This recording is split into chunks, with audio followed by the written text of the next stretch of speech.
Yeah, I know, kind of a frustrating Saturday for you guys in San Diego. Fourth time you guys have put up 7 points, get shut out in the second half. What do those conversations look like with Coach Danielson about what has to change with this offense to be a little bit more consistent? Yeah, no, it's always constructive. We're always looking for solutions, and that's the big message from, me and him and to everybody else is we got to find answers, look for solutions, be problem solvers, and not complain or defend, but try to figure out how we can get better and eliminate, those situations, those outcomes. You went in wanting to run the football, but how do you? Why just the hesitancy to give Max much of a chance on some of those third downs and stuff, and not really throw the ball much at all? Well, a big part was weather.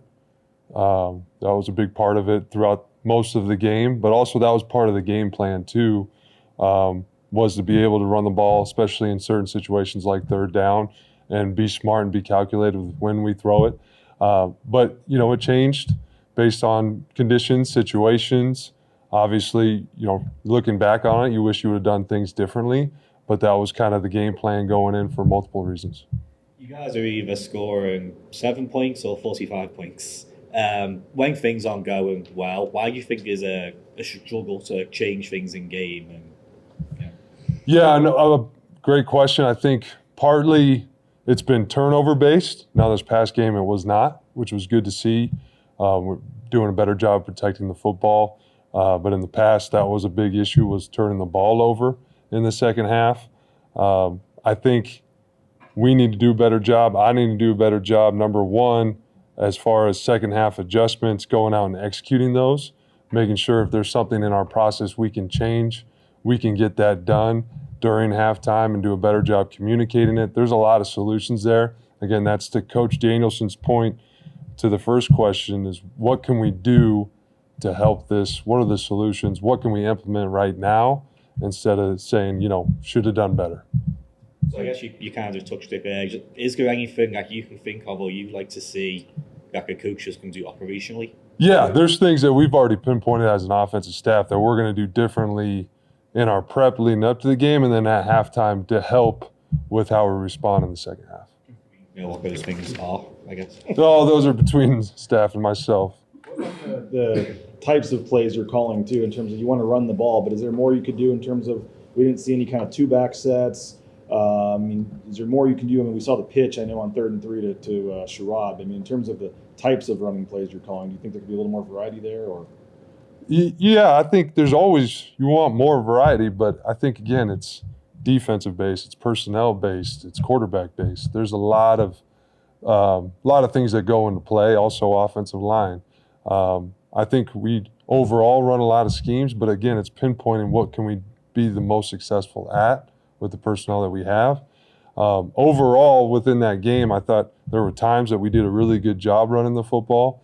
Obviously, it became very one-dimensional for a lot of reasons, and we got to get that fixed. But I thought the guys did a good job playing really hard and playing physical. Seeing the way Max played, particularly in the fourth quarter, does that give you more confidence into opening it up earlier in the game this week? Absolutely. It just gives me more confidence, gives everybody confidence, gives them self-confidence. Those are good game reps where you did a good job throwing the football late in the game. That was great to see, and I think that's just part of his progression and him continuing to get better and what it's like to actually get those game reps and how you develop as a player when you get those. His name came up a few times last week and paid attention to pregame warm-ups. It looked like Zeke was kind of warming up his QB too. What has he kind of done to walk on out of Meridian High School to work his way up into that role? Yeah, Zeke just does such a good job kind of starting in whatever his role is. Even coming in just as a true freshman, he was always vocal. He was leading the young guys. He always attacks everything he does. And so I think that showed up when he was down at the scout team. Defensive coaches will tell you he just makes plays. He's kind of got that it factor about him. He just stars in the role he's in. And when you do that, you earn opportunities moving forward. What do you envision for his future? He's kind of a wildcat guy, but moving forward as well as he's progressed, where do you see him fitting into this offense? It's tough to say, within the role he's in right now. The biggest thing is he's got to be prepared on a weekly basis because you never know when your number's called. I feel like Sire played the other night. Really well, yeah. I thought it was his best game, and then he had a couple critical penalties at the end of the game that, obviously crushed him. And he's going to be hurting about. But I thought overall it was his best game if you take away those 2 penalties. What's happened with, Matt Lauder and maybe his frustrations? No one wants to get him the ball more than you do, I'm sure, as his position coach. But just why hasn't that position been more active in this offense as far as just stats go? Yeah, that's a great question. I think partly it just hasn't been there. We've called it, or then we just haven't executed it. It's just one of those things. We're continue to find ways to get them the ball, but I think that's just kind of how this season's progressed, and he's done a really good job. Obviously, he's a playmaker. He wants the ball, but he's done a really good job owning his role, whatever that may be, even within a game. If the ball doesn't come to him, he's not letting it affect him. He's still doing his job in protection in the run game. So really proud of him. I know I got to get him the ball more, but really proud of just how he's responded overall this season and what he means to this offense. Joel Caples, he got here when you were still in your Montana State period. Just what can you say for what he's meant to this program and how long he's been here? Yeah, he kind of epitomizes the toughness and the mentality that you want within a program, how intelligent he is as a player.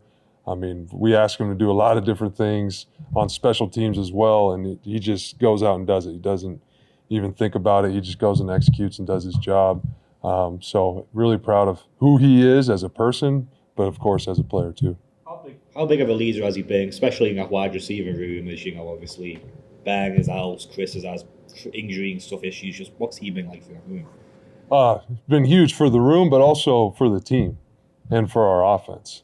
He's vocal and he models the way, and I think that's so important, especially an older guy like himself. You mentioned you guys had some other stuff that you just didn't get to in the game, and I don't know how specific you want to get, whether that's Wildcat or any kind of other type of stuff, but just in terms of what you didn't get to and why that didn't happen, I know it goes back to the in-game adjustments. What do you kind of look at it from that standpoint? Yeah, I mean, we want to be on the attack. Well, we weren't last game, and there was things that we had in that we didn't get to for a variety of reasons. Not going to make excuses about it, but each week we go into it, we want to make sure that we have those bullets, and I got to do a better job of making sure we execute those and call those. I don't know if you knew it at the time, but when you find out later you ran 22 plays in a row, running plays, what comes to your first thought when you think of that? Again, I think there's a lot of factors. I mean, there's the weather, there's the game plan, there's what we're executing. I loved it because we were moving the ball well doing that. And again, you cannot be one-dimensional. I know that. I'm not making excuses for it. We got to get better in a lot of ways. I have to get better, number one. But I am proud of the way those guys battled and what they did on those 22 consecutive runs. And it means a lot to me that they gave it their all for this team. What are you seeing from Colorado State, and I guess how can you see Max maybe being a bit more in that game? Yeah, they're multiple defense, they're attacking defense. They do a lot of different things, front-wise, pressure-wise, coverage-wise. So there's a lot to look at as an offense.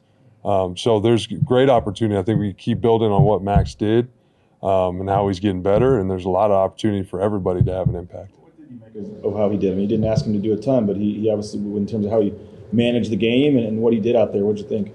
Oh, very proud of him. Very proud of him. Because, like you said, I thought he did a really good job owning his role, starting in it, operating, which is a huge piece of it, and then taking care of the football. He had the one mishap, but he did a really good job taking care of the football, especially in those conditions. Offensive line play, obviously, you've seen it at the highest possible level, Nate. Sean Lewis said after the game his front seven bullied the hell out of your offensive line. You've watched the tape a million times. What were your thoughts on that? You agree with him? Oh, I'm not going to comment on anything that he feels or he spoke about. I would just say that I really liked how that offensive line was playing as a unit last game. I really liked that combination of guys. I thought they were playing free, and I thought they did a lot of good things, just from my perspective. You've been around the game a long time, accomplished a lot in football. This is your first season as a play caller, as an offensive coordinator. What's just like the steepest part of the learning curve? What's it been? What's been a biggest adjustment for you maybe this year versus any other year you've been doing this? No, I mean, I've spoken on that a few times. I think the biggest thing for me is I want to make sure I do my job to help these guys and set them up for success. And obviously, I have not done that consistently. And my focus is for these seniors on the blue senior night, doing my best work for them. That's my primary focus. You've had that senior night on the blue. What's your message to these seniors as they go out there and they try to defend this home turf one last time? Enjoy it, because just like everybody says, it goes from freshman to senior pretty fast in a blink of an eye. They're probably thinking they're still red shirts and now it's senior night.